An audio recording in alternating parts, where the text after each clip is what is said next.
Hola, ¿qué tal? Muy buenas tardes, espero que estés bien. Y antes que nada, como siempre, te doy las gracias por estar escuchando este audio. Y bueno, el día de hoy es ya jueves 22 de abril del año 2021 y son las 2:30 de la tarde o 14 horas con 30 minutos. En esta ocasión solo voy a compartirles un pequeño pedacito de la lectura y Dios mediante mañana continuaré. Digo en esta ocasión porque dentro de unas horas me toca entrar a mi turno en el hospital y me toca el horario nocturno, por lo que quiero aprovechar un rato para dormir y poder estar al 100% a la hora de estar en mi trabajo. Sin embargo, pues tampoco quería dejar de compartir este material con ustedes. Y bueno, en esta ocasión vamos a continuar con la lectura de este libro que se llama El mensaje de las lágrimas, de la autora Alba Payas y de Editorial Paidós. Y ya vamos aquí a lo que es el tercer capítulo. Y este tercer capítulo nos aborda el tema de los mitos del duelo. Y en él hay otros subtemas que vienen: cómo se crean los muros del silencio, el tiempo lo cura todo, expresar tu dolor te hace daño a ti mismo, expresar tu dolor hace daño a los demás, y expresar dolor es una señal de inadecuación. Y por último termina con el subtema: el dolor debe ser expresado en la intimidad. Y bueno, estas son una serie de mitos que la autora Alba Payas nos va a exponer aquí a lo largo de este capítulo.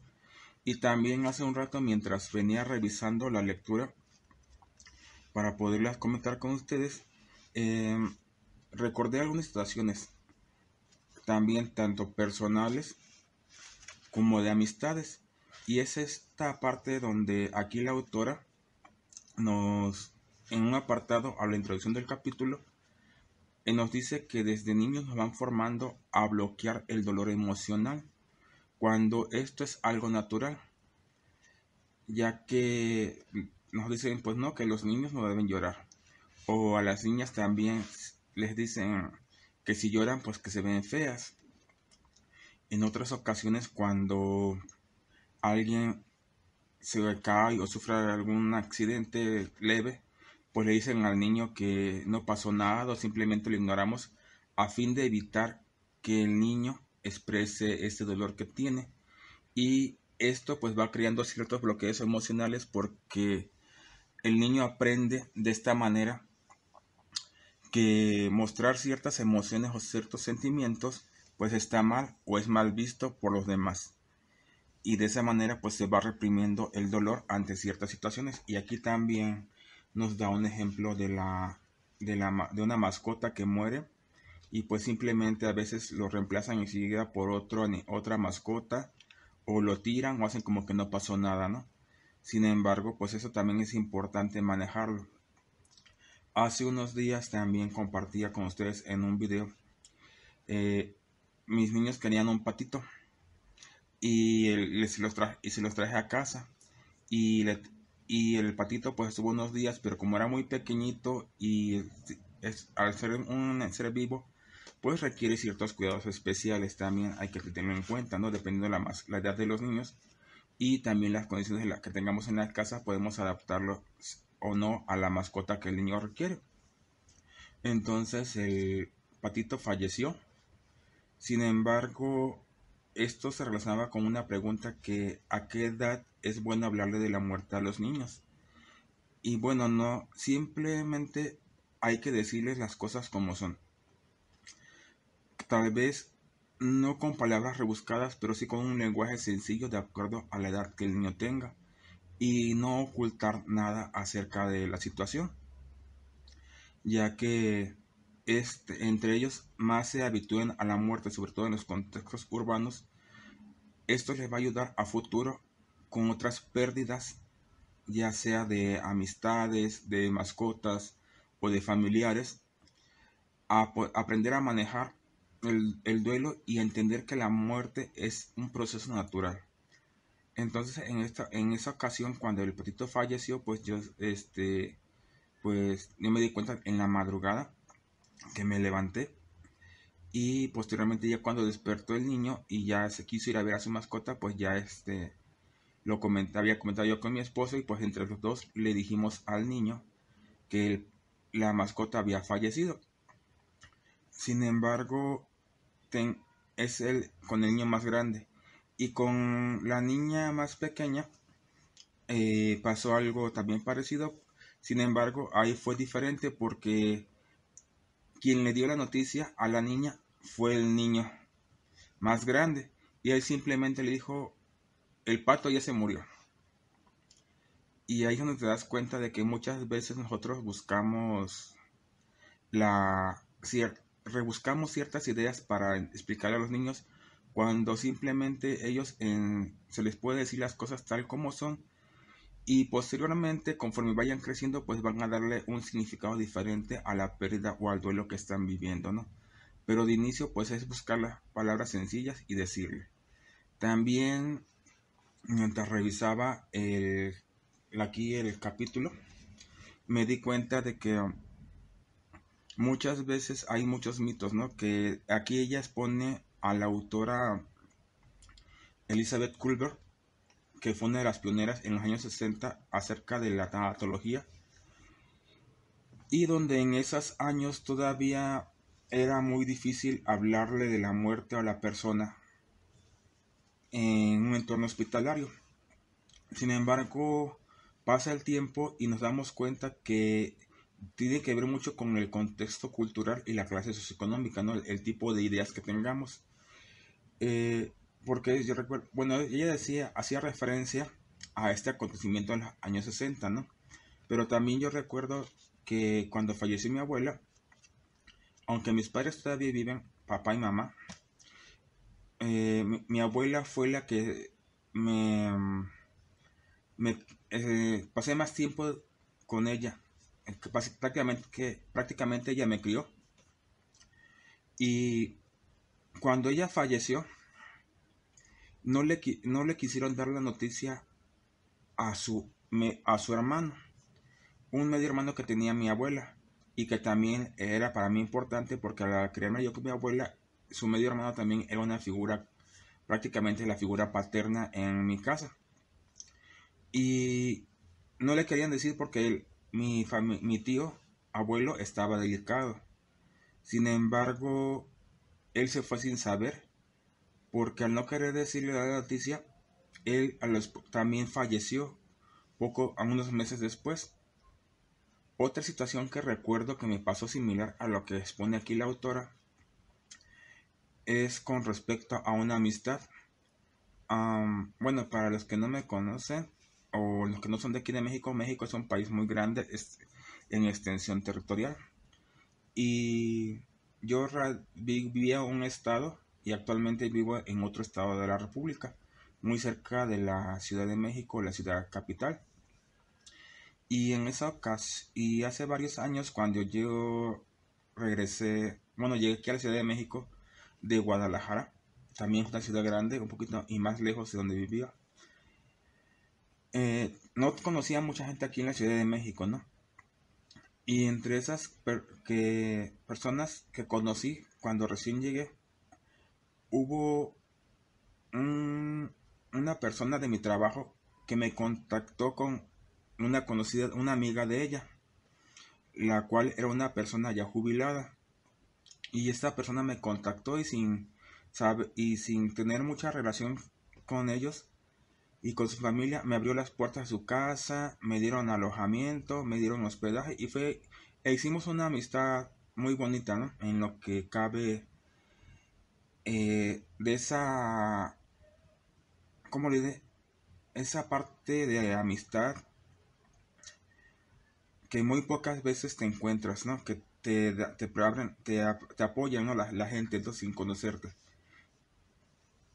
Posteriormente, a mí me cambian de hospital a otro hospital un poquito más retirado de la Ciudad de México. Y, y aunque de inicio, pues todavía vivía en esa casa que me habían dado alojamiento, pero posteriormente por la distancia, pues me cambié de lugar.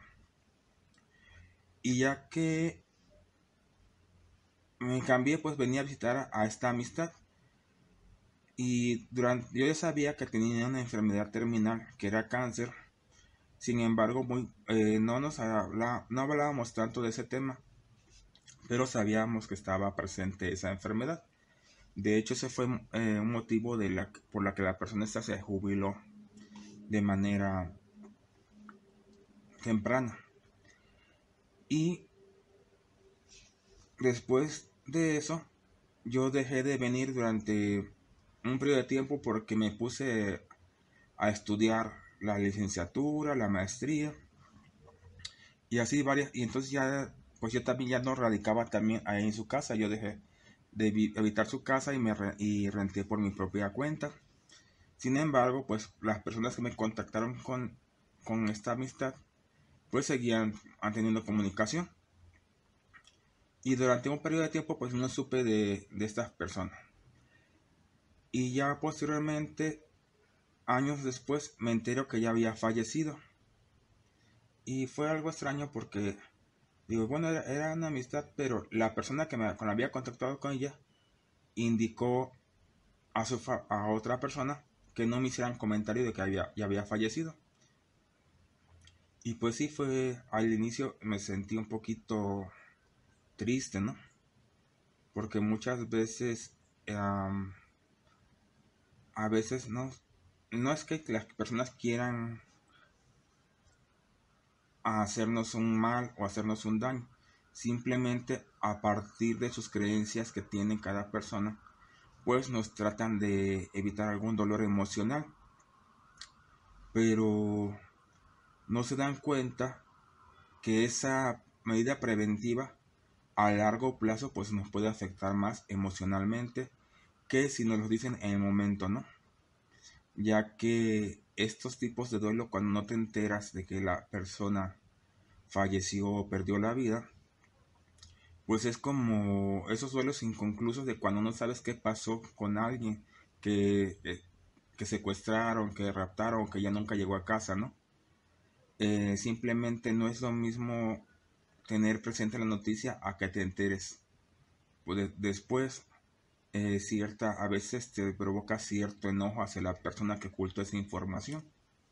Pero ya posteriormente, pues uno va aceptando esta situación, tanto de la pérdida de la persona que falleció, como el, el enojo que te hizo sentir esa noticia de que te ocultaron cierta información, porque se pierde como que un poquito esa confianza que hay entre las dos personas, ¿no?, que intervienen, o las personas que intervienen. Y bueno, y eso es lo que quería compartirles antes de iniciar este capítulo, y vamos a irlos revisando. Aquí la primera escrito que tenemos en este capítulo es un comentario de la tanatóloga Elizabeth Kübler-Ross, y es como empieza ese capítulo. Vamos a irlo revisando a continuación. Es que aquí vamos a revisarlo, y el escrito dice lo siguiente: empecé a ejercer como psiquiatra en un hospital. Quería entrevistar a moribundos. Entonces los llamamos así, moribundos. Más tarde, terminales. Y ahora, personas al final de la vida. En aquellos momentos, hablo de principios de los 60, no existía el concepto de cuidados paliativos. La gente se moría en las unidades de agudos, y si no se podía hacer nada por ellos, todo el mundo evitaba el contacto. El médico sirve para curar, y si ya no lo puede hacer, solo le queda intentar alejarse de la frustración de sentir el fracaso de la medicina. A mí me interesaba saber si realmente podíamos hacer algo más a nivel psicológico por aquellas personas y sus familias, y dado que quienes mejor saben que necesitan son los propios afectados, me propuse a realizar una serie de entrevistas clínicas. El director médico que tenía que dar la autorización fue contundente y me dijo: puedes hacerlo, pero con dos condiciones. La primera es que tienes que pedir permiso a cada familia antes de entrevistar al enfermo, y la segunda es que de ninguna manera puedes decir ni a la familia ni al paciente que se está muriendo. Me gustan los retos y acepté. El primero era un señor mayor. Le quedaban pocas semanas de vida. Me dirigí a la familia y les dije: me gustaría entrevistar a su padre. Soy psiquiatra y me gustaría saber cómo está viviendo la enfermedad y en qué podemos ayudarlo para que la viva mejor. Me escuchaban y la mujer y los hijos se ponen de acuerdo. Y me dijeron: sí, pero con dos condiciones. Primero, tiene que pedirle permiso a él y prometernos que de ninguna manera le dirá que sabemos que se está muriendo. Exclamé: ¿es decir, que ya lo saben? Pienso y guardo silencio, por supuesto. No se preocupen, así lo haré. Al día siguiente voy a la habitación del enfermo, mi primer paciente. Me presento y, tratando de esquivar el hecho de que se está muriendo, le digo: me gustaría compartir con usted cómo se encuentra, qué cosas le ayudan ahora y cuáles necesita. ¿Cómo lo ve? ¿Le parece bien?, le pregunté. Sí, me sonrió el paciente. Estaré encantado de compartirlo con usted, me dijo. Hablaremos de mi muerte. Pero hay una condición, y es que de ninguna manera quiero que mi familia sepa que yo sé que me estoy muriendo. No quiero que sufran. ¿Está usted de acuerdo?, me dijo el paciente. Y hasta ahí el relato de la doctora Elizabeth Kubler-Ross. El siguiente fragmento de este capítulo 3, el cual se llama Los mitos del duelo, inicia con un comentario de una viuda tras la muerte de su marido. Y dice así: yo sabía que él sabía que se moría, y él sabía que yo lo sabía, y él también sabía que yo sabía que él lo sabía, mas nunca dijimos una sola palabra, relata la viuda. Y aquí empieza la autora Alba Payas con su texto y nos dice: seguramente muchos de nosotros podemos explicar historias como estas. Hemos visto morir a algún familiar y no hemos hablado sobre lo que nos está ocurriendo. Es fácil decir a los demás que hay que hablar de los temas dolorosos que les afectan, pero cuando nos toca a nosotros, qué difícil, ¿verdad? ¿Quién no ha vivido una experiencia así en su propia familia? Y lo hacemos con toda la buena intención. Nos parece que ayudar es hacer ver que no pasa nada, que el dolor no existe si no hablamos de él. Pero eso no es cierto. El dolor sigue ahí, detrás de un gran muro de silencio. Hablar de la muerte no la precipita. Hablar de la muerte no es morirse. Una de las lecciones más importantes que nos ha dejado la doctora Elizabeth Kubler-Ross es la de señalar la importancia de romper los muros del silencio con los que nos rodeamos, los temas de la muerte y del duelo.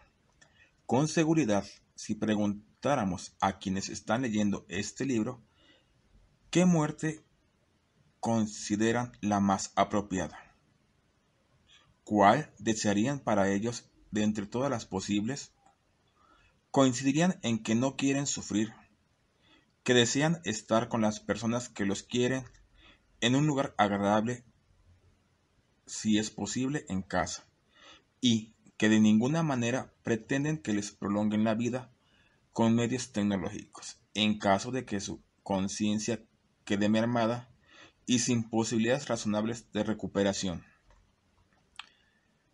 Serían específicos en determinados detalles sobre lo que desean y lo que no.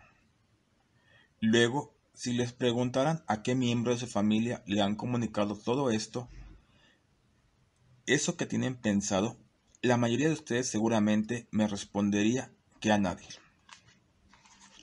El encarnizamiento terapéutico de alargar la existencia con tratamientos que no garantizan la calidad de vida podría ser una consecuencia de no hablar de la muerte. Cuando estamos sacudidos por una pérdida, levantamos esos muros para protegernos de sentir demasiado dolor. Pero el precio que pagamos es el aislamiento, ya sea de la persona en duelo, del enfermo o de la propia familia. Protegidos por esas defensas construidas en base en silenciar lo realmente importante. Todos vivimos el sufrimiento individualmente sin la posibilidad de aliviarlo compartiéndolo. Recuerdo a un padre y a un hijo que acudieran a una de mis consultas. Conseguí que hablaran de la muerte de la madre, ocurrida 18 años atrás. El hijo reprochaba al padre y decía: me parecía que no te importaba lo que había pasado. Yo te veía igual, atareado, sin expresar nada, sin hablar nunca de mi mamá, ni de lo que había pasado. Llegué a odiarte. Pensaba que no querías a mamá. Y entonces el padre respondió: yo creía que eso te hacía bien, por lo que nos ayudaría a seguir adelante y que vieras a un padre fuerte. Continúa la autora. A veces negar la realidad nos puede ayudar a sobrevivir, pero si el silencio y el disimulo acaban instalándose en el tiempo, el dolor y la soledad son cada vez más grandes y pueden acabar dañando a la persona, sus emociones, sus relaciones y su autoestima. Pero, ¿por qué nos cuesta tanto hablar?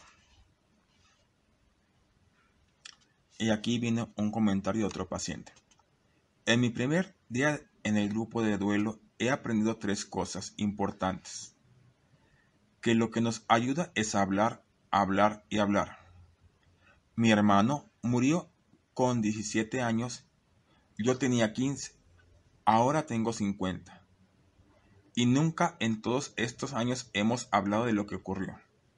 Mi madre no ha vuelto a mencionar su nombre. Terrible, ¿verdad? Tantos años, tanto dolor. Continúa la autora Alba Valles. La palabra no es el hecho, pero nos lo representa y nos los acerca.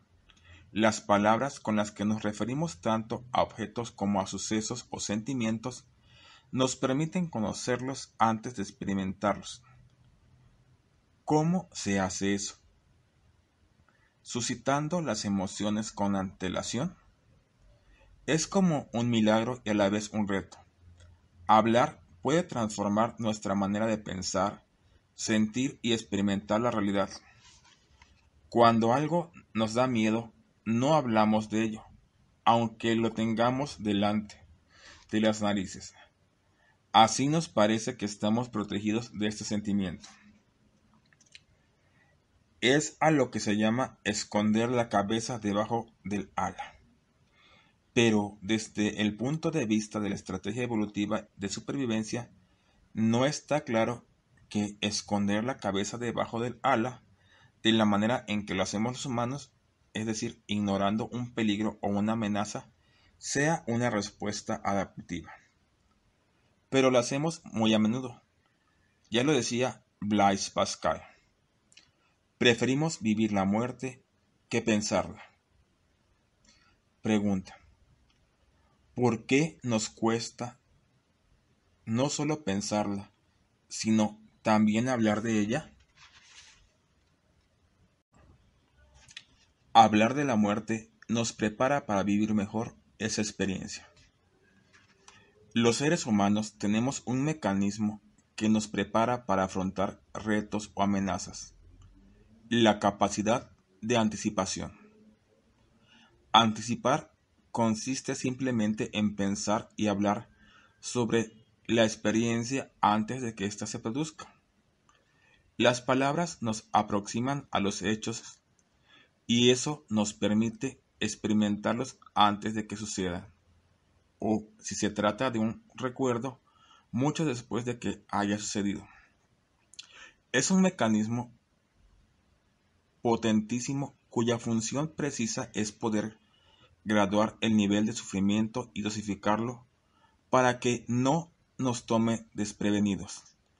Todo el sufrimiento, el dolor o el miedo que hayamos podido anticipar, no los viviremos cuando nos llegue la experiencia. Qué buena manera de prepararnos. Es como un entrenamiento, una capacitación previsoria, pero implica la valentía de hablar de las cosas que nos resultan incómodas y de luchar contra un entorno que no nos los pone fácil. Tenemos que resistir la presión externa que nos empuja a no hablar de todo lo que resulta incómodo. Las palabras de dolor compartidas abren nuestros corazones y los unen. Entonces nuestro duelo duele menos. ¿Cómo se crean los muros de silencio? Pregunta: ¿dónde hemos aprendido que el dolor debe rodearse de un muro de silencio? ¿De dónde ese impulso de huir de él? ¿Quién nos ha enseñado a reaccionar así?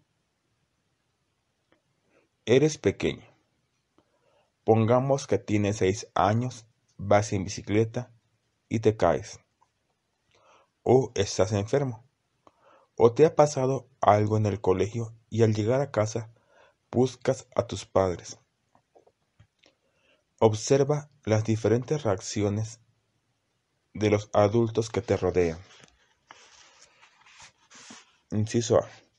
Antes de que empieces a llorar, tu madre o tu padre ya te han cargado en brazos. No llores, hijo mío, te dicen, y te dan un caramelo. Antes de que sientas dolor y lo expreses, ya tienes un dulce en la boca. Inciso B. Tu padre o tu madre, casi sin mirarte, te dicen que desde lejos: venga, va, no pasa nada, no seas llorón, adelante. Sientes mucho dolor, pero te lo tragas. Te avergüenzas de lo que sientes. Inciso C. Tu madre o tu padre te ven y te ignoran. Simula que no pasó nada. Tú no lo entiendes, estás confuso. Te levantas, no sabes si llorar o no. Te sientes solo. Te desahogas culpando a tu hermano, al perro, y no sientes pena. Inciso D. Tu madre o tu padre se acercan, pero se limitan a observar que no tienes nada grave. Empiezas a llorar y te dicen: pobrecito, ¿te has hecho daño? Te dejan llorar un rato y muestran empatía, pero sin rescatarte. Cuando te calmas, te preguntan: ¿necesitas que te ayude o te levantas solo?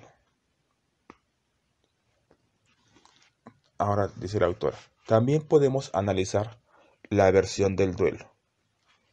Tienes 6 años y se ha muerto tu pajarito preferido. Inciso A. Casi ni te enteras. Tu padre ha comprado otro igual y le pone el mismo nombre. Inciso B. Cuando lo ves muerto, se te forma un nudo en la garganta. tu madre te dice, sé valiente, solo era un pájaro, los niños no lloran, o si eres una niña te pondrás fea, no hagas un numerito por esto. Inciso C. Tu padre te deja solo, tira el pájaro a la basura y hace ver que no pasó nada. Tal vez te diga, lo mejor es no pensar más, solo era un pájaro. Inciso D. Tu madre te consuela y te pregunta, ¿para qué quieres hacer con el pajarito? Responde a tus preguntas y si no sabe qué contestar, lo admite. Tú dices que lo que quieres enterrar y ella te anima a que lo hagas de manera especial. Te acompaña y te permite llorar. Al cabo de unos días te dice que si más adelante quieres otro pájaro, lo hablarán. Le pondrán otro nombre y será otro pájaro distinto. Ahora viene otro ejemplo, dice la autora. Veamos otras situaciones de pérdidas importantes contadas por personas que vivieron duelos en su infancia. Inciso A. Mamá se estaba muriendo y me llevaron al campo, a la casa de unos primos. Me pasé un mes jugando y disfrutando. Cuando regresé a casa, mamá ya estaba enterrada. Me hubiese gustado asistir al funeral. Nadie me llevó ni me explicó nada. Solo veía caras tristes. Cuando fui más mayor, me sentí muy culpable por habérmelo pasado tan bien mientras mi madre estaba enferma en sus últimos días. Inciso B. Me ocultaron que mi abuela había muerto. Me dijeron que se había ido de viaje al pueblo a buscar novio. Me pasé varios años enfadada con ella, pensando que me había abandonado. Cuando supe la verdad, ya más mayor, me sentí muy culpable. Inciso C. Durante la enfermedad de mi padre, nadie me explicó nada. Después, mamá y él se marcharon. Nos dijeron que estaban de viaje y nos dejaron con una tía. Unos días después mi madre llamó por teléfono y me dijo, papá ha muerto. Siempre recordaré aquel momento. Me sentí muy solo y no entendí qué me pasaba. Inciso D. Mi abuelo se suicidó en mi casa. Yo sabía que había pasado algo grave, pero nadie me explicaba nada. Solo veía caras largas. Una tía que vino a pasar unos días me explicó con palabras sencillas lo que había ocurrido. Recuerdo que pude preguntarle muchas cosas. Después me acompañó al cementerio. Fuimos varias veces hasta que ya no quise más.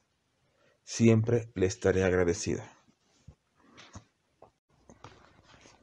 Nuestras primeras experiencias de pérdida, ya sean leves, como un traslado o la pérdida de un animal de compañía, o bien graves, una enfermedad, una separación o la muerte de un ser querido, constituyen el terreno de aprendizaje en el que los adultos que nos cuidan nos transmiten su modelo de gestión de la vida emocional. Con seguridad, cuando éramos pequeños, todos vivimos los ejemplos que hemos visto en versiones iguales o con matices. Como padres, también habremos respondido de alguna de esas maneras ante el dolor experimentado por nuestros hijos. El problema surge cuando toda nuestra experiencia de necesidad de consuelo ante la vivencia y la expresión de la pena consiste en alguna de estas respuestas: negar, minimizar, sustituir, ridiculizar o racionalizar. Como en los ejemplos que hemos visto, excepto los del apartado D, si los adultos que te han acompañado son como los que describen en el apartado D, de cada uno de los casos puedes estar contento.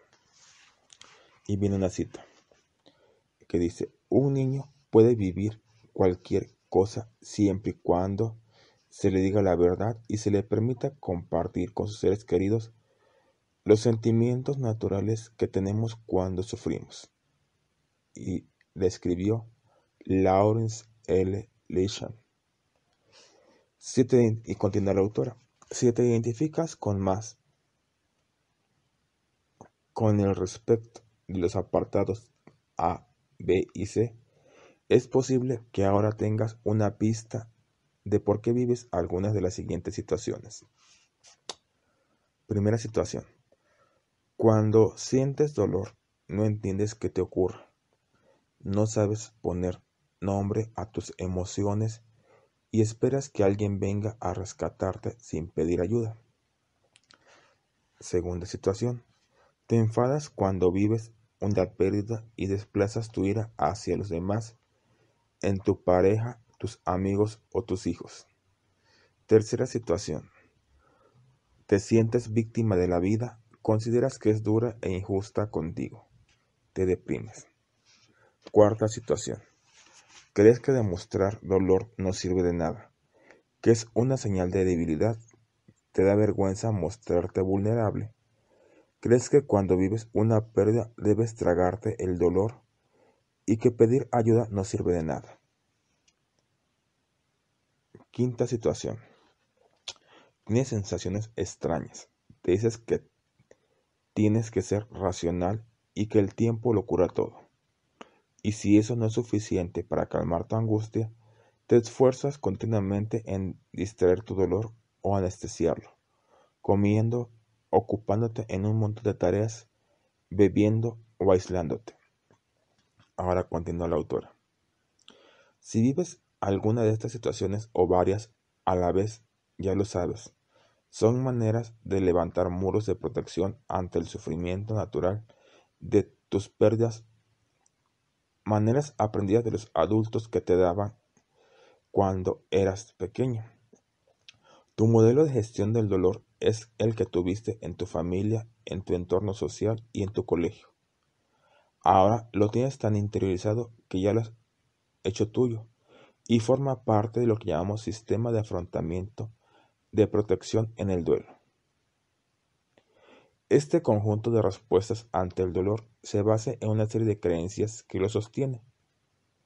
Son, por decirlo de alguna manera, los cimientos de los muros del silencio. Convicciones que hemos interiorizado, pensado que eran verdades absolutas porque siempre lo hemos vivido, así que lo hemos visto en las personas que nos rodean. Los mitos o falsas creencias más comunes en el duelo son: primero, el tiempo lo cura todo. Segundo, expresar tu dolor te hace daño a ti mismo. Tercero, expresar tu dolor hace daño a los demás. Cuarto, expresar dolor es una señal de inadecuación. Y quinto, el dolor debe ser expresado en la intimidad. A continuación, se van explicando cada uno de estos mitos. Mito 1. El tiempo lo cura todo. Veamos dos historias reales de dos personas muy conocidas que perdieron a un ser querido entre su infancia y su adolescencia. La religiosa y escritora franco-belga, Sor Emmanuel, tenía 6 años cuando vio morir a su padre. Évariste Galois, el gran matemático, tenía 18 años cuando su padre se suicidó. Fíjate qué vivencias tan distintas. Primer ejemplo. Cuando era pequeña, vi cómo se ahogaba mi padre. No pude hacer nada. Creo que aquella experiencia me ha marcado mi vida. De hecho, mi vocación religiosa data de aquel día. Ahora tengo 62 años y por fin mi comunidad me ha permitido viajar a Egipto. Mi sueño, poder vivir entre los más pobres de los pobres. Vivo en una barranca diminuta de no más de 3 metros cuadrados. Está sobre un depósito de basuras y tengo un saco a modo de colchón, una mesita y una silla. Por fin soy feliz. Qué bonito volver a sentirse joven, levantarse a las 5 de la mañana y poder sonreír. Y firma Madeleine Sinca, Sor Emmanuel, Memorias. Siguiente ejemplo. Pregunta. ¿Sabes qué te digo, amigo mío? ¿Sabes qué es lo que más echo en falta ahora mismo?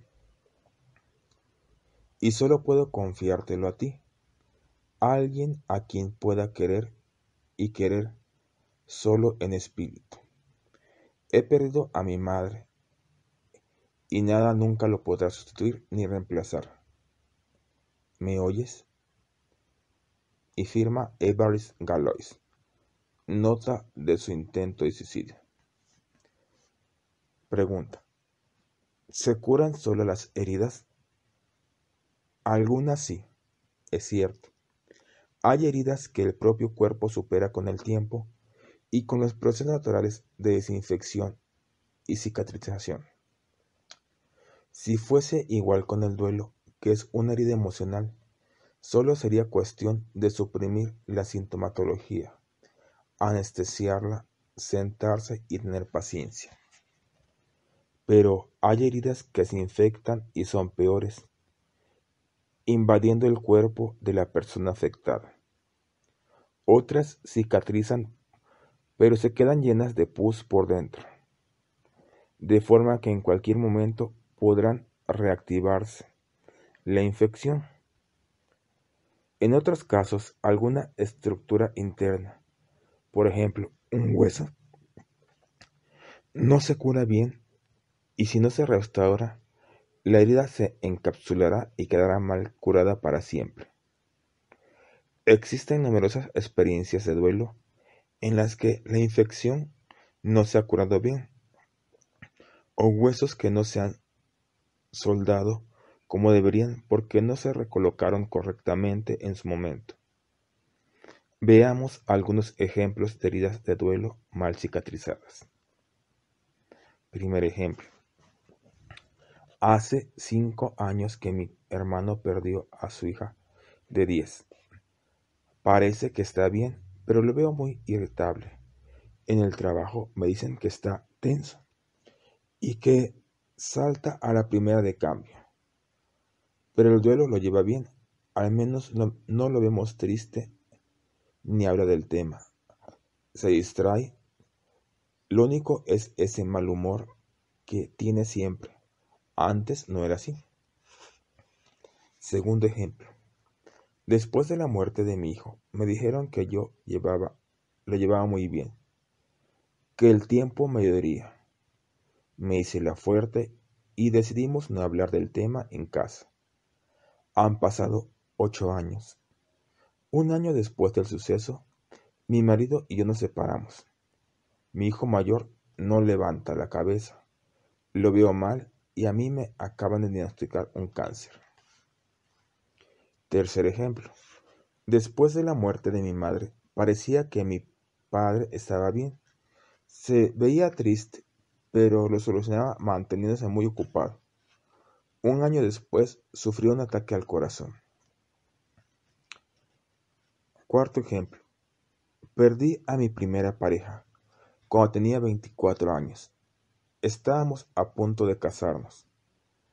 Después me fui a vivir al extranjero. He viajado mucho. Ahora tengo 45 años y sigo sola. No he vuelto a tener pareja. Me han gustado otros hombres, pero no sé por qué cuando parece que la cosa empieza a avanzar, yo corto. A veces me pregunto si no tendrá algo que ver con la muerte de mi primer novio. Ahora dice la autora. Estos son 4 ejemplos en los que parece que el tiempo no ha sido suficiente para resolver el duelo que se cronifica y tiene consecuencias graves. en algunos casos devastadoras para la vida relacional e íntima y para la salud mental y física. Y viene una cita: tu duelo no se cura solo, con el tiempo, sino que depende de lo que tú hagas con ese tiempo. Y es del autor. Mito 2. Expresar tu dolor te hace daño a ti mismo. Acababa de darme la terrible noticia, así de golpe. Me puse fatal, lloraba y creo que gemía a un volumen un poco alto.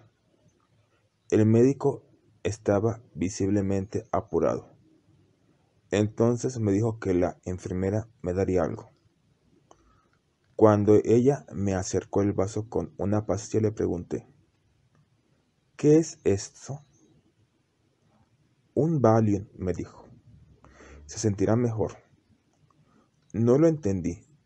Estaba muy enfadada y le dije: déselo al médico. Me parece que lo necesita. Si él se lo toma mientras yo lloro la muerte de mi hija, le ayudará a soportar mis lágrimas. Suspirar, llorar o gemir no son actos autolesivos, sino la manera natural de expresar nuestra pena. Es posible que después te sientas cansada y frágil, pero también habrás aligerado el peso de tu dolor. No existe prueba alguna de que llorar haga daño. La doctora E. Hartley Best, experta en acompañar a padres que han perdido a sus hijos en el momento del parto, pérdidas perinatales, afirma que las lágrimas de los padres solo representan un peligro para las emociones de los médicos. Llevo 20 años escuchando a personas en duelo. He visto llorar a miles de personas y todas, absolutamente todas, dejan de hacerlo al cabo de un rato. La sensación del que escucha puede resultar incómoda, porque obliga a conectar con la impotencia de no poder hacer nada. Pero cuando aceptamos que simplemente estando presentes ya estamos ayudando y descubrimos cómo nuestra presencia silenciosa y afectuosa es curativa en sí misma, entonces resulta más fácil acompañar y aprendemos a confiar en las bondades del proceso natural humano que es compartir la aflicción. En ocasiones, a la persona que llora le parece que se volverá loca. Y viene una frase: lo que podemos enloquecer a la persona en duelo no es el sonoro llanto de atreverse a compartirlo, sino el sufrimiento callado de tener que contenerlo. La función de las lágrimas y el llanto. Llorar es una reacción universal cuando afrontamos una pérdida o una situación de estrés muy intensa. Una habilidad estrictamente humana que ha sobrevivido y se ha sofisticado en la evolución de nuestra especie por alguna razón importante. Los estudios realizados por el Dr. Frey sobre la composición química de las lágrimas, las que van asociadas a una emoción, no las que se nos escapan cuando cortamos cebolla o se nos mete algo en el ojo, revelan que estas contienen hormonas del estrés, entre otras prolactina. Estas hormonas tienen la función de preparar al organismo ante una situación de amenaza para así poder focalizar los recursos personales de manera más eficaz. Nos ayudan a reaccionar bien teniendo cuidado, huyendo o afrontando la situación con más capacidades, o bien tomando una decisión rápida que nos salve la vida. La respuesta de descarga interna de una sobredosis de hormonas de estrés facilita ese proceso, pero cuando finaliza la situación de amenaza, el cuerpo que ha producido un superávit de esas hormonas necesita un mecanismo para liberarlas, y ese mecanismo es el llanto. Hoy sabemos que estas hormonas mantenidas en el cuerpo a la larga son tóxicas. Las personas sometidas a un estrés constante pueden acabar padeciendo problemas fisiológicos y mentales severos. En general, las mujeres producen niveles más altos de prolactina. Por ejemplo, estos aumentan especialmente durante el embarazo. Según los expertos, eso podría explicar por qué en general le es más fácil llorar y todavía más durante el embarazo. Llorar no tiene efectos secundarios adversos. Al contrario, libera el exceso de tensión, reduce la presión sanguínea, produce distensión muscular y tiene un efecto sedante y antidepresivo después de llorar de forma natural. La mayoría de las personas afirma sentirse mejor. Además, las lágrimas suavizan la piel y mitigan las arrugas del rostro.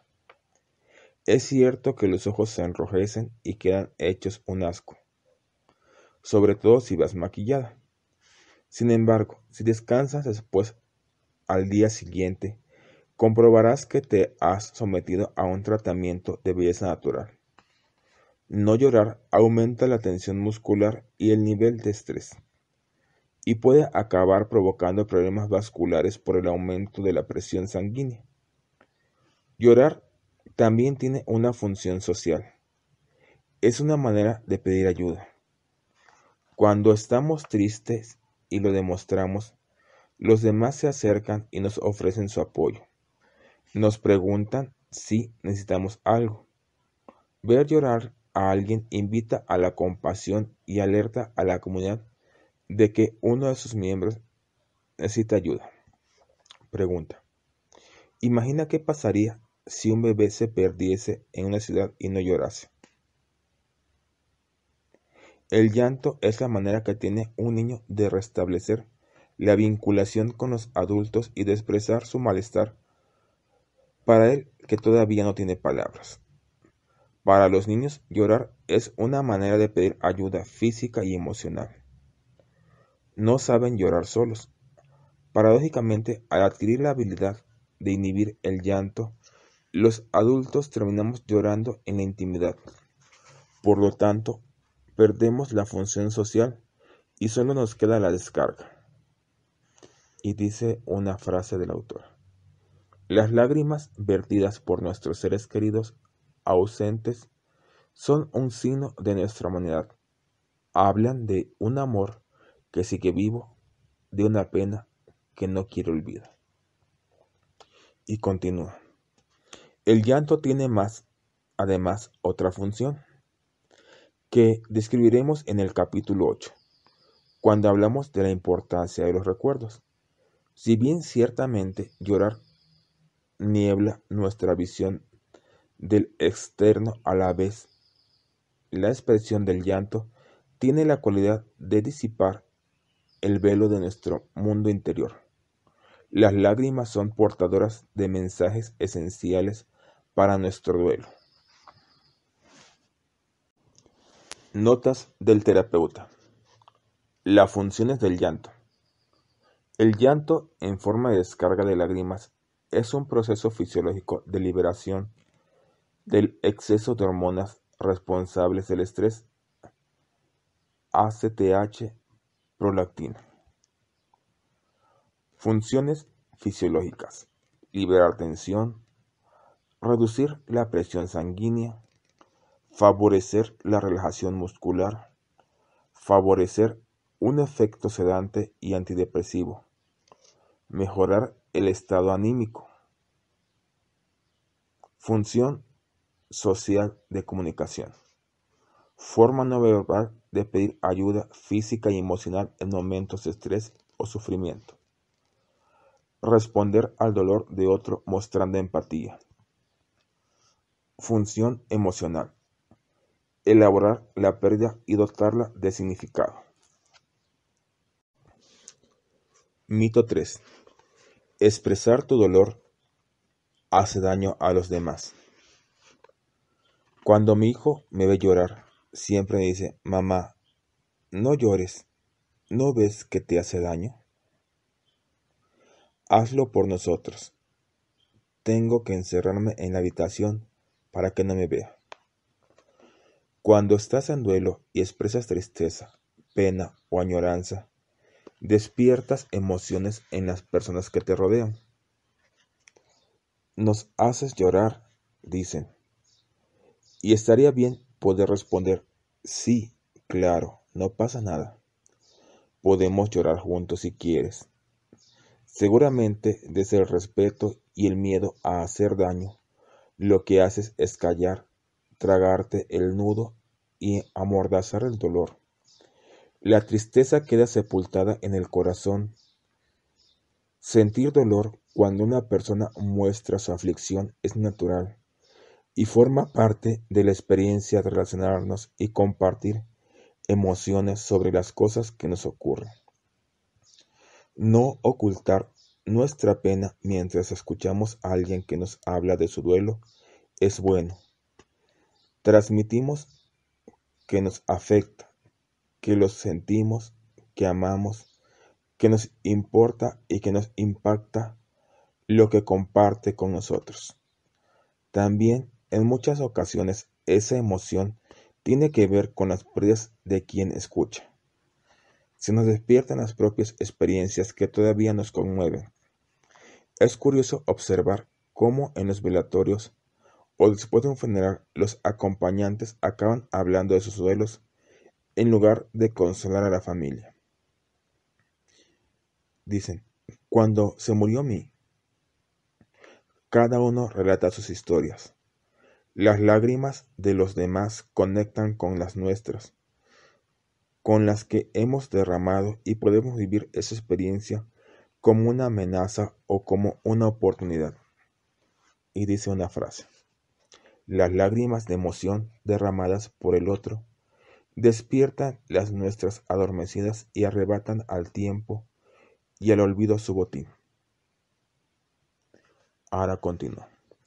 Cuando somos capaces de compartir nuestra pena durante unos momentos en silencio o abrazados, expresamos que somos mejores seres humanos en duelo y que a pesar del dolor podemos apoyarnos mutuamente. Y viene un ejemplo. Tengo 18 años y hace 6 meses que murió mi madre. No tengo hermanos, así que mi padre y yo nos hemos quedado solos en casa. Cuando llegó, cenamos juntos. Estamos cansados y hablamos de banalidades. Fingimos que no ha pasado nada. Nunca hablamos de ella. Después de cenar nos encerramos en nuestras respectivas habitaciones. Me duermo llorando, abrazada a la almohada, y muchas veces lo oigo llorar a él también. Continúa la autora. Hagamos de nuestro hogar un espacio en el que podamos expresar alegría y buen humor, pero también tristeza y duelo. El reto como padres consiste en enseñar a nuestros hijos que es bueno mostrar los sentimientos y que no debemos avergonzarnos de esas respuestas naturales que experimentamos ante las situaciones de pérdida. De ese modo, cuando crezcan tendrán la capacidad de estar en intimidad en sus relaciones, de relacionarse con los demás desde el corazón, desde la realidad de la condición humana. La vida será para ellos intensa y más profunda, y las relaciones resultarán mucho más satisfactorias. Y viene otra frase que dice, si la capacidad de emocionarnos no podemos estar en intimidad, sin intimidad no podemos disfrutar de relaciones profundas. Notas del terapeuta. Los niños y la expresión de dolor de sus adultos de referencia. La afirmación de que compartir nuestro dolor no hace daño a los demás tiene una excepción. Expresarlo de manera intensa delante de un niño o de una persona con discapacidad o alteraciones psíquicas puede afectarlos negativamente. Los padres en duelo deben encontrar el punto justo.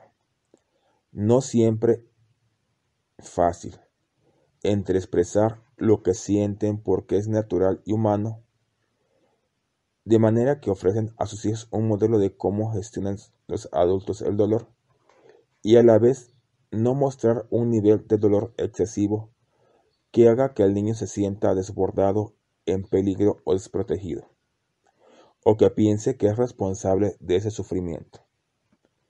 Los padres deben mostrar la pena en momentos concretos sin perturbar el día a día, y tienen que hacerlo de manera que enseñe al niño que, a pesar de sentir tristeza, eso no les impide seguir siendo los responsables de la estructura y de las tareas diarias de cuidados y de proveer afectividad y seguridad hacia el resto de los miembros de la familia. Sabemos que un niño vive manifestaciones de dolor excesivas cuando muestra conductas como las siguientes. Quiere ir al rescate de los adultos, es decir, comienza a ocuparse de los aspectos materiales y afectivos que no le corresponden. El niño que quiere ser de adulto, que asume responsabilidades por encima de su edad, que observa a los padres constantemente, que no se desbordan e intenta consolarlos. Otro punto. Hace el papel de buen niño. Para no preocupar más a sus padres, la niña que se adapta a todo y empieza a portarse bien para que los padres se sientan mejor. Por ejemplo, muchos niños se sienten culpables de lo sucedido y esa respuesta de portarse bien puede ser una indicación de ello. Otro punto. Menciona la palabra mágica. El niño aprende rápidamente que si nombra a la persona fallecida, el adulto de referencia dejará de hacer lo que está haciendo y lo consolará. El nombre en cuestión se convierte en una palabra mágica que no tiene nada que ver con el duelo, sino con la necesidad de pedir atención que necesita. Es importante que los padres estén atentos a esas respuestas y a otras que denotan dificultades en los niños. Lo mejor que pueden hacer unos padres en duelo por sus hijos es pedir ayuda por ellos mismos. Dentro de la experiencia de ser ayudados, podrán recibir del terapeuta experto numerosas instrucciones, consejos y aclaraciones sobre el modo de reaccionar ante esas señales a fin de atender las necesidades afectivas de sus hijos sin descuidar las propias.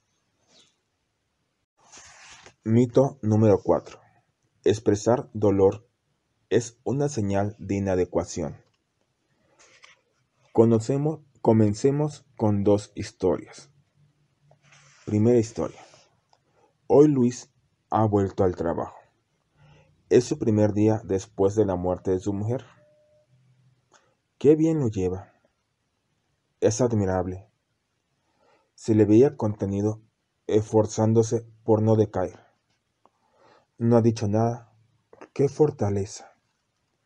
Ha trabajado mucho y no ha derramado ni una lágrima. No sabíamos qué decirle y hemos optado por no acercarnos. Ejemplo 2. Ramón ha vuelto hoy al trabajo. Es su primer día de la muerte después de la muerte de su mujer. Estaba triste y se ha emocionado mucho al vernos. Ha querido estar con nosotros y charlar un poco con todos, especialmente con los más allegados. Nos ha explicado cómo fueron los últimos días. Después nos ha agradecido que lo hayamos escuchado y nos ha dado un abrazo. No hemos trabajado mucho, la verdad, y hemos acabado todos emocionados con él. Ha sido triste, pero bonito. Tal vez deberíamos cambiar la manera de entender en qué consiste ser valientes. Tendríamos que plantearnos la posibilidad de que la persona valiente no es la que oculta el sufrimiento, sino la que tiene el valor de compartirlo. Tener recursos durante el duelo significa que eres capaz de dejarte llevar cuando es necesario y de contener las emociones cuando la situación lo requiere. Mostrarse frágil y vulnerable no significa que no estés bien, del mismo modo que mostrarse fuerte e inexpresivo no significa que estés haciendo un duelo saludable. Y dice una frase: la persona que valiente no es la que oculta el sufrimiento, sino la que tiene el valor de compartirlo. La persona valiente no es la que oculta el sufrimiento, sino la que tiene el valor de compartirlo. Ahora continúa la autora con preguntas. ¿La persona fuerte es racional? ¿Es que expresar emociones es de débiles o de inmaduros? Lo que lleva muy bien porque no expresa nada. Ha muerto un ser querido. ¿Qué significa estar bien? ¿Actuar como si no hubiese pasado nada? ¿Es eso lo que se espera en un duelo? Los expertos decimos que la persona que, a nuestro entender, hace el mejor duelo es aquella que, según la familia, es la que no lleva bien el duelo porque la ven fatal. Y dice una cita de Joan Borisenko: con frecuencia, en una familia, el duelo, la persona que lo lleva de manera más saludable es la que la familia identifica como la que está peor. Y continúa la autora. En ocasiones, las personas que acuden a los grupos de apoyo a pedir ayuda reciben críticas de su familia. No sé a qué vas a hacer allí, a escuchar miserias. ¿No es suficiente con las tuyas? Te hace daño. Por suerte, no siempre es así. Muchas familias animan a pedir ayuda a sus miembros más afectados y he conocido a muchos padres hombres que hacían el duelo a través de sus mujeres. Las esperaban en casa y ellas les hacían en resumen de lo que habían aprendido en el grupo de apoyo. Mito 5. El dolor debe ser expresado en la intimidad. Y viene un ejemplo. Parecía que la pérdida de mi hijo asustaba a algunos conocidos. Pasadas las primeras semanas, veía cómo se alejaban. Supongo que no sabían qué hacer, cómo encontrar las palabras adecuadas. Pero yo puedo decir que fui muy afortunada. En el primer año, los amigos de Jordi venían a casa a menudo y me regalaban días inmemorables. Solían venir en grupos de 3 o 4, sus amigos de toda la vida. Lo mejor para mí era cuando compartían sus recuerdos más preciados, aquellos que guardaban de manera muy especial, cuando me explicaban alguna historia de Jordi totalmente desconocida para mí, como una parte de él que yo no conocía. Me hacían llorar y sentirme cerca de él, como si el amor de los que querían me llegase a mí. No eran visitas llenas de tópicos ni hechas desde las formas, porque es lo que hay que hacer. Reconozco que antes yo misma habría pensado que era horrible recordar cosas dolorosas como verter sal sobre una herida. Pero hoy sé que no es así. Todavía hoy, pasados tantos años, cuando me visitan por su cumpleaños, es como un tesoro muy preciado que agradezco, y el dolor que siento al ver que van creciendo y que todavía lo recuerdan, siempre se mezcla con sentimientos de amor y gratitud. Ahora dice la autora: en Una pena en observación, un breve y maravilloso libro autobiográfico de C.S. Lewis, el autor describe la experiencia de la pérdida de su mujer y afirma que tal vez deberíamos poner juntas en un mismo recinto a las personas en duelo para que no molesten. son un estorbo porque la gente no sabe cómo reaccionar ante su dolor. De ahí viene esa idea de que hay que llevar el duelo en la intimidad. Es cierto que muchas veces las personas en duelo pide y necesita estar en soledad con su dolor y que la introspección y el aislamiento son elementos necesarios en el proceso de recuperación, pero también es una gran verdad que los seres humanos necesitamos a los demás para aliviar el sufrimiento y darle sentido. El duelo es una vivencia relacional.